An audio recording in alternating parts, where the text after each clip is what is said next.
আমি, আমাদের চোখের পানি তাদের কোনো প্রয়োজন নাই, আমাদের মায়া কান্নার গাজাবাসীর কোনো প্রয়োজন নাই। গাজাবাসীর প্রয়োজন অর্থনৈতিক সাপোর্ট, গাজাবাসীর প্রয়োজন সামরিক সাপোর্ট, গাজাবাসীর প্রয়োজন এমন একটা জাইশ, এমন একটা ফোর্স যেটা বাহির থেকে গিয়ে বাইতুল মুকাদ্দাসকে উদ্ধার করবে ইনশাআল্লাহ। আর আপনারা ভবিষ্যৎবাণী শুনে রাখবেন, ইনশাআল্লাহু আযজা ওয়া জাল আল্লাহ রাব্বুল আলামিনের এই বান্দাদের মধ্যেই এমন একটা জাইশ, এমন একটা দল আল্লাহ পাক সৃষ্টি করে দিবেন ইনশাআল্লাহ, যেই দল, যেই জাইশকে পৃথিবীর কোন সেনাবাহিনী থামাতে পারবে না ইনশাআল্লাহ। শেষ পর্যন্ত তারা বাইতুল মুকাদ্দাস মুক্ত করেই ছাড়বে ইনশাআল্লাহ। শুধু সময়ের অপেক্ষা।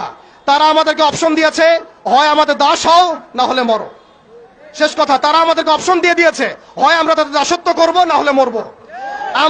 আমরাও বলে দিচ্ছি, আমরা দাসত্ব করব না, আমরা হয় শহীদ হব অথবা স্বাধীনতা ছিনিয়ে নিয়ে আসবো ইনশাআল্লাহ। হয় আমরা শহীদ হব না হলে স্বাধীনতা ছিনিয়ে নিয়ে আসবো ইনশাআল্লাহ। আল্লাহ পাক আমাদের বাংলা তাওহীদের জনতাকে কবুল করেন, আমিন। ওয়া আখিরু দাওয়ানা।